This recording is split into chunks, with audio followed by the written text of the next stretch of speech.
할렐루야, 복된 아침입니다. 오늘도 주님의 말씀으로 하루를 시작하는 귀한 하루가 되기를 소원합니다. 우리 다 함께 찬송가 너 성결케 위해 420장 우리 찬송하신 후에 우리 가정에서 함께하는 새벽 예배를 시작하겠습니다.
아멘.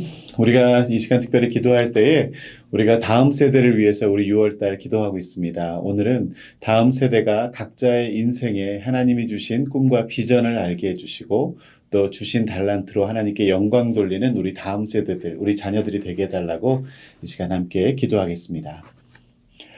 하나님 감사합니다. 오늘도 저희들에게 복된 하루를 허락하시고 오늘도 주님과 동행할 수 있도록 이 새벽에 저희를 깨워주시고 또 이 하루의 시작을 주님의 말씀을 붙들게 하시니 감사합니다. 하나님, 늘 주님의 말씀과 동행함으로 주님의 생각을 읽게 하여 주시고 또한 저희들이 무엇을 행하여야 할지 어떻게 판단해야 할지를 늘 주님의 말씀 속에서 하늘의 지혜를 얻어 살아갈 수 있는 우리가 되게 하여 주시옵소서. 특별히 다음 세대를 위해서 기도합니다. 우리 사랑하는 자녀들 주님께서 정말 불쌍히 여겨주셔서 이 험난한 세상, 악한 세상 속에서 주님이 주신 꿈과 비전을 붙들고 성장할 수 있는 특권을 허락하여 주시옵시고 주님을 향한 그 사랑이 더욱더 커져갈 수 있는 우리 자녀들 되길 원합니다. 하나님, 우리 자녀들에게 주신 그 달란트를 정말 하나님 나라의 영광을 올려드릴 수 있는 우리 자녀들이 되길 소원합니다. 늘 아버지 우리 자녀들의 생각을 붙들어 주시고 또 자녀들의 모든 걸음 위에 주님께서 동행하여 주셔서 정말 주님의 보호함 속에 아버지 이 장차 하나님 나라를 위한 큰 일꾼으로 성장해 갈 수 있는 은혜를 허락하여 주시옵소서. 오늘도 주님의 말씀을 듣습니다. 오늘 하루를 살아갈 수 있는 일용할 양식을 우리에게 허락하여 주시옵소서. 예수님 이름으로 기도했습니다. 아멘. 오늘 우리에게 주시는 하나님 말씀 함께 보도록 하겠습니다. 우리 하나님 말씀은 잠언 25장 15절부터 28절의 말씀인데요. 우리 천천히 함께 합독하겠습니다. 오래 참으면 관원도 설득할 수 있나니 부드러운 혀는 뼈를 꺾느니라. 너는 꿀을 보거든 조카리만큼 먹으라. 과식함으로 토할까 두려우니라. 너는 이웃집에 자주 다니지 말라. 그가 너를 싫어하며 미워할까 두려우니라. 자기의 이웃을 쳐서 거짓 증거하는 사람은 방망이요 칼이요 뾰족한 화살이니라. 환난 날에 진실하지 못한 자를 의뢰하는 것은 부러진 이와 위골된 발 같으니라. 마음이 상한 자에게 노래하는 것은 추운 날에 옷을 벗음 같고 소다 위에 식초를 부음 같으니라. 내 원수가 배고파 하거든 음식을 먹이고 목말라 하거든 물을 마시게 하라. 그리하는 것은 핀 숯을 그의 머리에 놓는 것과 일반이요 여호와께서 내게 갚아 주시리라. 북풍이 비를 일으킴 같이 참수하는 혀는 사람의 얼굴에 분을 일으키느니라. 다투는 여인과 함께 큰 집에서 사는 것보다 움막에서 혼자 사는 것이 나으니라. 먼 땅에서 오는 좋은 기별은 목마른 사람에게 냉수와 같으니라. 의인이 악인 앞에 굴복하는 것은 우물이 흐려짐과 샘이 더러워짐과 같으니라. 꿀을 많이 먹는 것이 좋지 못하고 자기의 영예를 구하는 것이 헛되니라. 자기의 마음을 제어하지 아니하는 자는 성읍이 무너지고 성벽이 없는 것과 같으니라. 아멘. 오늘 이 잠언 25장의 말씀을 우리가 묵상하겠는데요. 25장부터 29장까지의 말씀을 살펴보면 이 잠언 말씀은 솔로몬 왕의 잠언을 모아놓은 것입니다. 그리고 오늘 읽은 25장의 1절에 그 표제가 나타나고 있는데 이 잠언의 목적, 이 잠언이 어떻게 쓰여졌는지를 설명하고 있는데요. 25장 1절 보니까 이것도 솔로몬의 잠언이요 유다 왕 히스기야의 신하들이 편집한 것이니라 라고 되어 있습니다. 솔로몬 왕이 한 말을 약 250년 가량이나 지나서 히스기야, 이 분열왕국의 히스기야 왕 때의 신하들이 이 솔로몬의 통치 철학에 대해서 그 지혜에 대해서 정리를 했다는 거예요. 여기서 나오는 히스기야 왕의 신하들이 누구였는지 또 어떤 역할을 하는 사람이었는지는 우리가 알 길이 없지만 이 솔로몬의 잠언을 편집했다라고 하는 것은 그 목적이 후대의 미래의 군주들을 위한 어떤 지침을 만들기 위해서 이 잠언을 엮었다고 이해해 볼 수 있겠습니다. 왕이 그 후대 왕이 선대 왕의 지혜와 교훈을 편집했다는 것이죠. 오늘 읽은 본문의 구절을 하나하나 묵상해 볼까요? 15절 말씀 보겠습니다. 오래 참으면 관원도 설득할 수 있나니 부드러운 혀는 뼈를 꺾느니라. 오래 참고 인내하는 것 그리고 성급하지 않게 부드러운 말을 하는 것은 단단한 뼈도 꺾을 만한 힘이 있다는 이 구절. 이 반대로 이해해 보면 뼈같이 단단하고 심각한 갈등을 해결하고 할 때는 급한 마음과 격한 말보다는 오래 참고 인내하면서 부드러운 말을 할 때에 정말 그 문제들이 해결될 수 있다라는 삶의 지혜를 말해주고 있는 것입니다. 이후에 16절, 17절 보겠습니다. 너는 꿀을 보거든 조카리만큼 먹으라. 과식함으로 토할까 두려우니라. 너는 이웃집에 자주 다니지 말라. 그가 너를 싫어하며 미워할까 두려우니라. 이 두 구절은요, 먹는 것과 또 이 대인관계에 대한 언급을 하고 있습니다. 이 꿀이라고 하는 것은 탐스럽고 맛있는 음식입니다. 그러나 아무리 맛있는 음식일지라도 너무 과식하면 문제가 된다는 것이죠. 그리고 대인관계에서 아무리 친한 이웃이라 할지라도 소통하고 교제하는 것은 참 좋은 일이지만 너무 자주 왕래하고 이웃의 집에 너무 오래 머물러서 귀찮은 존재가 되면 미움을 받을 수 있다는 것으로 무엇이든 과하면 좋지 않다라는 삶의 지혜를 이야기해 줍니다. 그래서 맛있는 음식을 먹는 일이나 이웃에게 방문하는 행위가 자신이나 상대방에게 가치 있는, 적절하게 가치 있는 것이 되도록 균형을 잘 이루어야 된다라는 것을 강조하고 있는 것이죠. 18, 19절 볼까요? 자기의 이웃을 쳐서 거짓 증거하는 사람은 방망이요 칼이요 뾰족한 화살이니라. 환난 날에 진실하지 못한 자를 의뢰하는 것은 부러진 이와 위골된 발 같으니라. 이 두 구절은요. 모두 은유적인 표현을 사용하고 있는데 법정의 재판 상황으로 지금 이 스테이지가 넘어갑니다.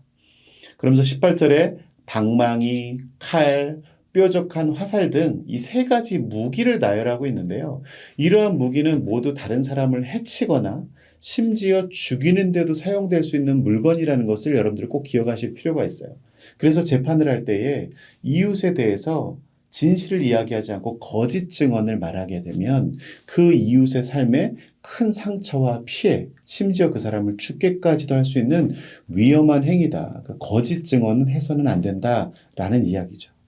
그리고 입장이 반대되어서 내가 누군가의 증언이 필요할 때에 그런 정직하지 못하고 진실하지 못한 이웃을 내가 의지하고 의뢰한다는 것은 마치 내가 부러진 이를 가지고 있고 부러진 위골된 발을 가지고 있다라는 표현을 씁니다. 이가 부러지고 또 다리가 위골되어서 부러지면 어떻게 됩니까? 일상생활이 너무나 불편하고 어렵죠. 그처럼 사실은 올바른 이웃이 아니라 거짓 증언하는 이웃을 내가 곁에 두고 그를 의지한다는 것은 그런 어려움을 겪게 될 수도 있다라는 말을 하면서 대인관계에 사람의 관계의 중요성 그리고 진실됨의 중요성을 이야기하고 있습니다. 20절을 보면 마음이 상한 자에게 노래하는 것은 추운 날에 옷을 벗음 같고 소다 위에 식초를 부음 같으니라. 참 재미있는 표현이죠. 속상한 사람 옆에서 함께 울어주는 것이 아니라 노래를 한다. 그런 마치 누군가를 더욱더 그 화를 부추기는 것은 추운 자의 옷을 벗기는 행위와 같다는 것입니다. 추워 죽겠는데 추워서 옷을 더 껴입고 있는 사람의 옷을 벗기면 어떻게 돼요? 추워서 괴롭게 되죠. 그리고 소다 위에 식초를 붓는다. 굉장히 재밌는 표현 아닙니까? 이것을 소다 위에 식초라는 것을 우리가 과학적으로 풀면 탄산수소 나트륨 위에 아세트산 성분을 붓는다라고 하는 것입니다. 그럼 어떻게 돼요? 그러면 이산화탄소 기체가 생성되면서 보글보글보글 거품이 일어나게 됩니다.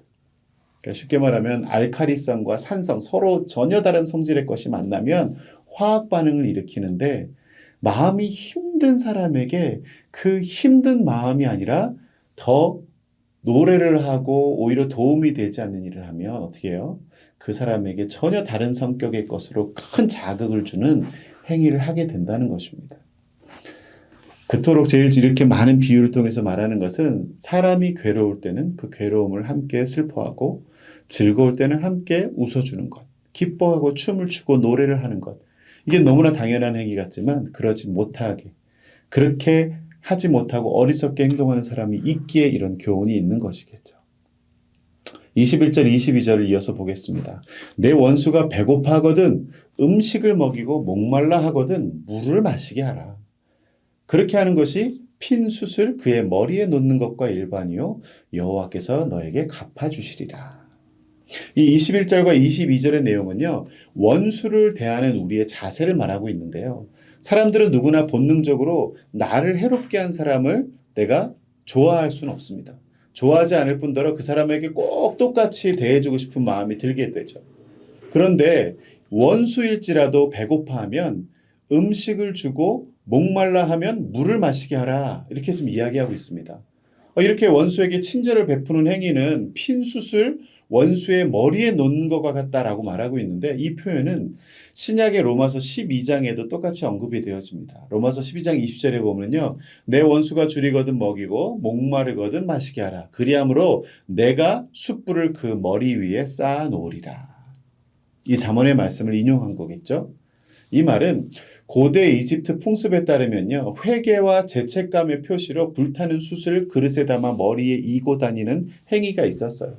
이로 인해서 이러한 행위는 회개의 상징이라고 또 회개를 표현한 어떤 상징적 행동이 되었는데요. 그러니까 원수에게 내가 스스로 원수를 갚으려 하지 말고 오히려 반대로 내가 선하게 선처하면 하나님께서 개입하셔서 원수는 자신의 악한 행동을 부끄럽게 여기고 결국엔 반성하며 회개하게 될 것이다 라고 이야기하는 것입니다. 오늘 그리고 이 이후에 23절부터 28절의 말씀을 보면 이 구절들은 흐름상 어떤 특정 주제가 아니라 여러 삶에 대한 필요한 어떤 비유들을 하나하나 이렇게 언급하고 있습니다. 형식적으로 유사한 것 외에 교훈적인 측면에서는 특정한 연관성이 없어서 그냥 각 절마다의 의미를 우리가 그냥 부담 없이 보면 될 것 같아요. 23절에 북풍이 비를 일으킴 같이 참소하는 혀는 사람의 얼굴에 분을 일으킨다. 이 말은 고대 팔레스타인에서 가끔 북서풍이 비를 동반했는데 이것을 보고 북쪽에서 불어오는 바람을 당연히 비를 몰고 오는 바람이라고 예측하게 되었어요. 그러니까 북풍이 불면 비가 올 것처럼 예측하는 것처럼 참소하는 혀, 남을 헐뜯는 말들은 거짓말을 하거나 남을 음해하는 말은 당연히 그 말을 듣는 사람의 얼굴에 분노를 일으킬 수밖에 없다라고 비유를 하고 있는 것이죠. 24절에는 다투는 여인과 함께 큰 집에 사는 것보다 움막에 혼자 사는 것이 나으니라. 이 구절은 굳이 해석할 필요도 없고요. 누구나 다 동감할 수 있는 말인데 잠언 21장 9절에도 또 이 똑같은 말을 반복해서 강조하고 있어요. 그리고 25절 먼 땅에서 오는 좋은 기별은 목마른 사람에게 냉수와 같다. 먼 땅에서 오랜 시간이 걸리지만 기다림 속에 받게 되는 좋은 기별은 마치 아주 목마른 자에게 시원한 한 모금의 냉수가 되듯이 반갑다라는 뜻이죠. 오늘날은 우리가 지구 반대편에서도 우리가 미국과 한국에서도 실시간으로 연락을 주고받을 수 있는 그런 세상이니까 이 오랜 기다림 속에 오는 소식이 우리 참 실감나지 않지만 어떻게 보면 미국에 살면서 오랜 기다림 끝에 어떤 신분의 문제가 해결된다든지 또 오랜 시간 기다려야 했던 어떤 문제들의 어떤 좋은 답변을 듣게 될 때는 참으로 큰 기쁨과 힘이 나게 됩니다. 그래서 이 구절은 사랑하는 사람들에게 좋은 소식을 보내려는 동기부여의 목적으로도 우리가 이해될 수 있습니다. 26절의 말씀을 볼까요? 의인이 악인 앞에 굴복하는 것은 우물이 흐려짐과 샘이 더러워짐과 같으니라. 의인이 악인에게 굴복한다는 것은 의롭게 살아가다가 죄악에 엎드러지는 것을 비유하는 것인데요. 의로운 자가 죄에 넘어지는 것은 마치 깨끗했던 우물과 샘물이 더러워지는 것 같다라고 지금 비유하는 겁니다. 다시 흙탕물이 들어가 버린 물은 깨끗하게 정화되는 데까지 정말 오랜 시간이 걸린다. 그러니까 사실은 의인은 함부로 죄에 물들면 안 된다는 것을 또 죄에 대해서 경계하라는 의미가 있는 거죠. 27절 보겠습니다. 꿀을 많이 먹는 것이 좋지 못하고 자기의 영예를 구하는 것이 헛되니라. 이 자기 자신을 스스로 높이려고 하는 행위는 헛된 것이라는 것을 말하면서 꿀이 아무리 좋아도 과식하면 몸에 좋지 않다라는 것을 이야기하고 아무리 높아지고 싶어도 스스로 자기 자신을 높이려는 행위는 결국 자기 자신에게 해가 된다는 것을 말해주는 것입니다. 우리는 하나님과 사람들에 의해서 높아지려고 하십니까? 아니면 스스로 높이려고 애쓰며 사십니까? 하나님이 우리를 높여주시는 그런 삶을 살아갈 수 있기를 바랍니다. 마지막입니다. 28절 자기의 마음을 제어하지 아니하는 자는 성읍이 무너지고 성벽이 없는 것과 같으니라. 이 마지막으로 이 모든 절제와 균형을 이루어야 되는 인생의 걸음걸음 앞에서 자신의 마음을 제어할 것을 당부하고 있습니다. 사실 이 자신의 마음을 잘 다스리지 못하는 자는 성읍이 무너지고 성벽이 없는 것처럼 자신의 인생이 위험천만한 상황에 놓이는 일촉즉발 또 풍전등화의 삶을 살아가게 됨을 이야기하죠. 제가 앞서 말씀드렸죠. 오늘 이 말씀은 히스기야 왕의 신하들이 뭐라고요? 솔로몬 왕의 그 교훈과 잠언, 그 지혜들을 다 편집해서 모았다고 했습니다. 한 통치자가 가지고 있었던 지혜로운 또 우리가 가장 지혜로운 왕이었다고 말하는 그 솔로몬의 그 지혜를 지금 모으고 엑기스를 모으고 있습니다. 오늘 말씀 이 히스기야의 왕들의 신하들이 이 솔로몬 왕의 교훈을 정리했는데 왕으로 살아가기 위해서 정말 많은 절제와 인내 그리고 지혜와 분별이 필요함을 이야기하고 있습니다. 그런데 이러한 필요가 비단 왕들에게만 필요한 거겠습니까? 오늘날을 살아가고 있는 저와 여러분에게도 동일하게 필요한 것입니다. 공동체의 일원으로 살아가면서 이러한 인내와 절제, 삶의 지혜가 너무너무 필요하죠. 죄인된 우리의 본능대로 살아가지 않고 하나님의 주권을 믿고 또 악을 우리가 선으로 대하고 그리고 우리를 삼키려는 그 죄를 미워하며 경계하고 아무리 좋은 것이라도 절제할 줄 알며 때에 맞는 절제되고 지혜로운 언행을 해야 참된 성도의 삶을 살아갈 수 있을 것입니다. 사랑하는 성도 여러분, 오늘도 우리 주님께서 주시는 지혜를 가슴에 간직하면서 지혜롭게 하루를 살아가서 하나님께 영광을 올려드리고 또 우리의 일상의 삶을 잘 경영하는 우리 모두가 될 수 있기를 주님의 이름으로 축원합니다. 우리 함께 기도하겠습니다. 하나님 감사합니다. 오늘도 솔로몬의 그 지혜를 다시 한번 잠언 말씀을 묵상하며 깨닫습니다. 하나님, 우리가 이 땅을 살아가면서 항상 우리를 삼키려 하는 죄악과 온갖 유혹, 아버지 그 모든 것들로부터 정말 항상 경계하며 아버지 깨어있는 우리가 되게 하여 주시옵시고, 삶의 어떤 순간에도 정말 과하지 않게 절제하며 균형 있는 아버지 주님 건강한 믿음 생활을 할 수 있게 하시고, 사회 생활을 하게 하시고, 가정 생활을 하게 하시고, 모든 인간관계 속에서도 정말 이러한 지혜를 우리가 잃지 않고 살아가게 하여 주시옵소서. 오늘 하루를 살아가는 동안도 주님께서 주신 이 잠언의 지혜가, 솔로몬 왕의 지혜가 오늘 하루 우리의 인생을 경영하는 시금석이 되게 하시고 기준들이 되게 하여 주시옵소서. 감사드리며 예수님 이름으로 기도했습니다. 아멘. 오늘 하루도 이 잠언의 말씀과 더불어 승리하는 하루 되시기를 바랍니다. 이제 각자의 기도 제목으로 주님께 나아가겠습니다.